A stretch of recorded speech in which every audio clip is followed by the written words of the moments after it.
Asthma का मूल कारण होता है एलर्जी, इसीलिए अस्थमा को एलर्जिक डिजीजेज भी बोलते हैं। एलर्जी किसी भी चीज़ से हो सकती है। एलर्जी फूड से हो सकती है, डस्ट से हो सकती है, मेडिसिन से हो सकती है, या आपके घर में जो पेट हैं उनके हेयर से हो सकती है। किसी भी चीज़ से आपको एलर्जी हो सकती है। एलर्जी के कारण ही अस्थमा का प्रॉब्लम होता है। जैसा कि हम सभी जानते हैं कि अस्थमा में हमारी श्वास नली पतली हो जाती है, उसमें सिकुड़न आ जाता है और स्वेलिंग हो जाती है, जिससे हवा पास होने में बहुत ज़्यादा प्रॉब्लम आती है। इसी के कारण अस्थमा का अटैक आता है।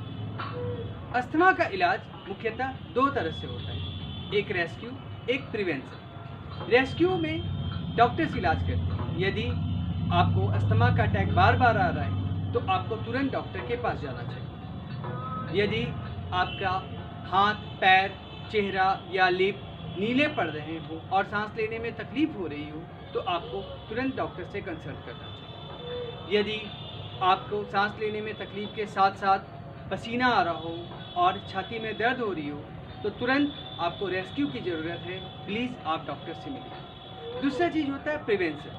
प्रिवेंशन में हम इस चीज़ को नोट करने की कोशिश करते हैं कि हमें एलर्जी किस चीज़ से है, ऐसा कौन सा ट्रिगर है जिसके कारण हमें अस्थमा अटैक आता है। तो ये आपको धीरे धीरे अपने आप को जज करना है और उसका पता लगाना है। दूसरा है एक्सरसाइजेज और प्रिकॉशन भी आपको खुद लेना है।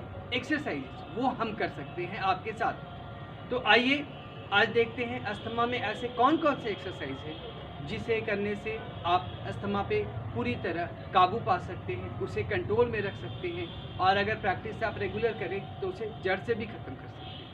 मैं प्रवीण सिन्हा आप सभी का स्वागत करता हूं आपके अपने YouTube channel rhythm fit for life. Asthma के लिए जो हमारा पहला आसन है वो है उष्ट्रासन यानी कैमल पोज। कैमल पोज में आने के लिए सबसे पहले आप अपने दोनों घुटने पे आ जाएं। दोनों घुटने पे आने के बाद आप अपने हाथ को अपने बैक पे रखें। उसके बाद पीछे की ओर धीरे धीरे झुकें, सर ऊपर की ओर। ध्यान रहे आप उतना ही झुकें जितना आप झुक सकें। उसके बाद एक एक हाथ को छोड़कर आराम से अपने पैर के हील को पकड़ें, और इसमें भी आप उतना देर रुकें जितना देर आप रुक सकते हैं। फिर धीरे धीरे अपने हाथों को अपने फर्स्ट पोजीशन पे रखें। यह आसन आप एक दिन में कम से कम 4 से 5 बार करें और धीरे धीरे अपनी कैपेसिटी को बढ़ाते चलें। हमारा दूसरा आसन है गोमुख आसन। इसके लिए आप पहले दोनों पैरों को सीधा करेंगे और फिर एक पैर को अपने बैक के नीचे लाएंगे, कुछ इस तरह, और दूसरे पैर को भी आप ऊपर से क्रॉस करके लाएंगे। ध्यान रखेंगे, कोशिश करेंगे कि दोनों घुटने एक ही सीध में हो। और दूसरा जो आपको ध्यान देना है वो देना है कि जो घुटना आपका ऊपर की ओर है वो हाथ ऊपर की ओर जाए, कुछ इस तरह, और दूसरे हाथ को अंदर से लाकर दोनों फिंगर को लॉक करें। अगर लॉक नहीं हो पाता है तो भी चिंता की कोई बात नहीं, आप उतना करें जितना आप कर सकें। इसके बाद कुछ देर रुकने के बाद आप धीरे धीरे रिलैक्स मोड में आए। फिर दूसरे साइड भी यही करें। अब जो पैर ऊपर था उसे अंदर की ओर करें और जो पैर नीचे था उसे ऊपर की ओर करें। फिर हाथ, वही पैर जो ऊपर है उस हाथ को ऊपर से लाएं, अपनी पीठ पे ले जाएं, दूसरे हाथ को पीछे से पकड़ें और बैठते समय ध्यान रखें कि आपके शोल्डर फैले हुए हों और आप पर्वत के समान बैठें, यानी तन कर बैठें। धीरे धीरे आप रिलैक्स मोड में आए। यह प्रक्रिया आप 3 से 4 बार दोहराने की कोशिश करें। हमारा तीसरा आसन है मत्स्य आसन यानी फिश पोज। इसके लिए आप पहले पूरी तरह से सीधा लेट जाएंगे।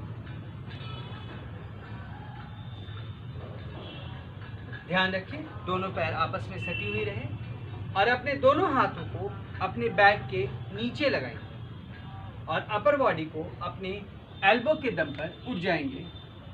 शोल्डर को ब्रॉड करेंगे और पीछे की ओर देखने की कोशिश करेंगे। इस आसन में आप जितना देर रुक सकते हैं रुकें, उसके बाद फिर से धीरे धीरे अपने आप को रिलैक्स करें। एक बार फिर से देखें, दोनों पैर सटी हुई और बिल्कुल सीधी, दोनों हाथ आपके बैक के नीचे। उसके बाद आप एल्बो पे अपने आते हैं, शोल्डर को ब्रॉड करते हैं और पीछे की ओर देखने की कोशिश करते हैं। अगर पॉसिबल हो, आप कर सके तो इनहेल करते हुए पीछे जाएं। जब तक सांस रुके आप रोकिए, फिर एक्सहेल करते हुए धीरे धीरे वापस अपने पोजीशन पे आ जाए। यह प्रक्रिया भी आप शुरुआत में 4 से 5 बार करने की कोशिश करें। अगला आसन है पर्वत जानु शीर्षासन। इसमें आप दोनों पैर को फैलाकर बैठेंगे। अपने एक हाथ को आप अपने थाई पे रखेंगे और दूसरे हाथ को अपने सर के ऊपर लाएंगे और धीरे धीरे हाथ को टोस की ओर ले जाएंगे और उसी समय अपने हाथ को भी धीरे धीरे आगे करेंगे और पकड़ेंगे। ध्यान रखें कि आप उतना ही झुकें जितना आप झुक सकें। इसके बाद आप धीरे धीरे रिलैक्स हो और यही क्रिया आप दूसरी साइड करें। इस हाथ को आप अपने थाइस पे रखें, इस हाथ को सीधा करके आप सर के ऊपर से लाएं और हाथ को धीरे धीरे ले जाकर अपने अंगूठे को पकड़ें। यह क्रिया भी आप शुरुआत में 4 से 5 बार करने की कोशिश करें।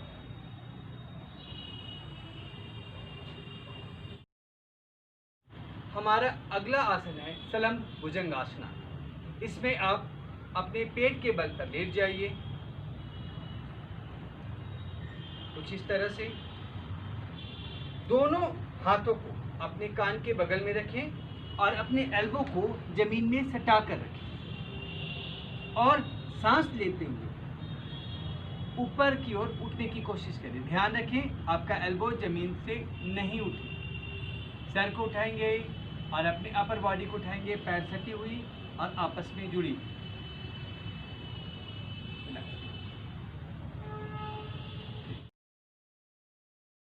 हमारा अगला आसन है सेतु बंध यानी ब्रीज पोज। ब्रीज पोज में आप सीधा लेट जाएंगे कुछ इस तरह से। अपने दोनों पैरों को मोड़कर अंदर की ओर लाएंगे कुछ इस तरह से। अगर आप पकड़ सकते हैं तो अपने हाथों से अपने पैर को पकड़ लें और अगर नहीं भी पकड़ सके तो पैर के पास रखें। उसके बाद आप अपने वेस्ट को ऊपर उठाने की कोशिश करेंगे। जितना आप उठाएं उतना अच्छा है, लेकिन ध्यान रहे जरूरत से ज़्यादा अपने आप को फोर्स नहीं देना है। कुछ देर रुकने के बाद फिर हम धीरे धीरे इसे रिलैक्स करें। एक बार फिर से देखें, दोनों हाथों से अपने पैर को पकड़ें और केवल वेस्ट एरिया को आप ऊपर हवा में उठाते जाएं। कुछ ब्रिज की तरह आपकी बॉडी बन जाएगी, जिसे हम लोग ब्रिज पोज या सेतु बंध आसन। फिर धीरे धीरे आप रिलैक्स करेंगे। हाथ से पैरों को छोड़ेंगे और पैर को सीधा करेंगे। अगला आसन है स्पाइनल ट्विस्ट पोज। इसमें आप सुखासन में बैठेंगे, अपने दोनों हाथों को सामने करेंगे और फिर ऐसे घुमाते हुए एक हाथ को पीछे रखेंगे और एक हाथ को घुटने पे रखेंगे और इसे जमीन पे रख देंगे और पीछे की ओर देखने की कोशिश करेंगे। जितना आप ट्विस्ट कर सकते हैं उतना आप ट्विस्ट करें। फिर इसी तरह आप दूसरी ओर भी करें। दोनों हाथों को सामने करें और फिर घूमते हुए एक हाथ अपने घुटने पे रखें, दूसरे हाथ को पीछे रखें और घूमकर पीछे देखने की कोशिश करें। ये कहलाता है स्पाइनल ट्विस्ट पोज।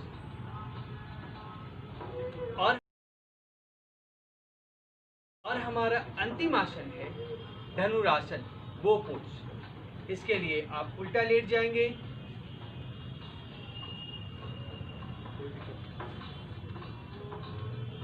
अपने दोनों हाथों से अपने दोनों पैर को पकड़ेंगे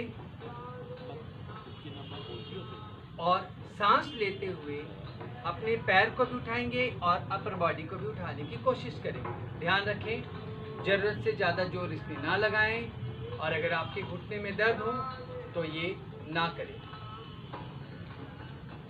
फिर धीरे धीरे अपने आप को रिलैक्स करें। शुरू में ये हो सकता है कि आपको अपने हाथ से अपने पैर को पकड़ने में कुछ परेशानी हो, बट धीरे धीरे धीरे धीरे प्रैक्टिस से ये चीज़ हो जाएगी। आइए एक बार फिर से देखते हैं।